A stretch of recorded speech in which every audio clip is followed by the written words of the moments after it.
वैसे तो यहाँ पर अगर देखा जाए इसकी मेन खासियत यही होती है कि ये व्यक्ति में राजनीति के गुण अच्छे से भर देता है। कह सकते हैं कि जिस व्यक्ति के हाथ में जुपिटर पर बृहस्पति पर त्रिभुज का चिन्ह है वह व्यक्ति बहुत ही अच्छा पॉलिटिशियंस बन सकता है।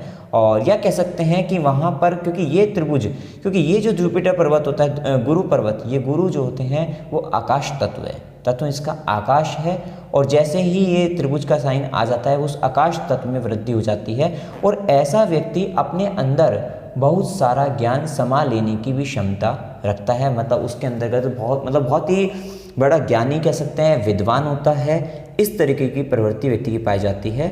और मतलब यहाँ पर कह सकते हैं कि उसको एक समय बाद एक यश, मान सम्मान, पद प्रतिष्ठा, ये कीर्ति वगैरह ये खूब प्राप्त होती है। ऐसा व्यक्ति अपने समाज के अंतर्गत बहुत ही बड़े पद पर कह सकते हैं होता है। इस तरीके की स्थिति होती है। ये हो सकता है कि क्योंकि पॉलिटिक्स में इनका विशेष स्थान रहेगा, राजनीति में विशेष स्थान रहेगा, तो वहाँ पर कह सकते हैं कि कोई मंत्री पद पर हो सकते हैं। या फिर क्योंकि गुरु का जो संबंध होता है वो धर्म से भी होता है, तो ऐसा व्यक्ति किसी भी धार्मिक मंदिर वगैरह, मतलब मंदिरों वगैरह से जुड़ सकता है, धार्मिक संस्थाओं से जुड़ सकता है और वहाँ पर एक बड़े पद पर हो सकता है, ये भी हम कह सकते हैं।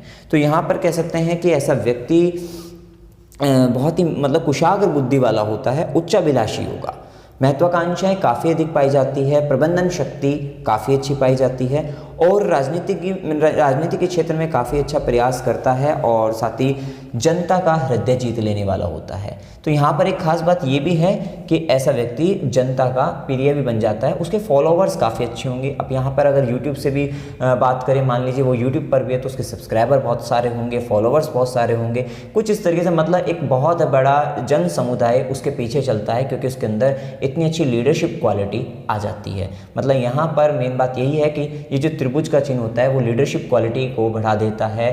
तो यही यहाँ पर आप इस प्रकार से यहाँ पर समझ सकते हैं। और उसकी बहुमुखी प्रतिभा का होता है, केवल एक ही काम नहीं, वो बहुत अनेक तरीके के काम करना जानता है क्योंकि काफ़ी ज्ञानी होता है और अपनी इनकम के सोर्स को भी कई तरीके का मतलब काफ़ी जमाओं से उसको इनकम जो है होने लग जाती है। इस प्रकार से आप यहाँ पर समझ सकते हैं। साथ ही जैसे कि मान लीजिए ऐसा व्यक्ति कोई धार्मिक उत्सव हो रहा है, सामाजिक आयोजन हो रहा है या राजनीतिक रूप से कोई बहुत बड़ी सभा हो रही है, उसमें उस सभा को संबोधित करता सबसे पहले आयोजित करता है, संबोधित करता है और उसी के साथ साथ उसी में से ही वो व्यक्ति अपने यहाँ पर मतलब लाभ भी प्राप्त कर लेता है, अपनी आय को भी उसी में से ही प्राप्त कर लेता है। कुल मिलाकर बात है, वहीं पर खर्चा भी करता है और वहीं से आय निकाल लेता है। इस तरीके की प्रवृत्ति पाई जाती है। लेकिन एक बात का खास ध्यान आप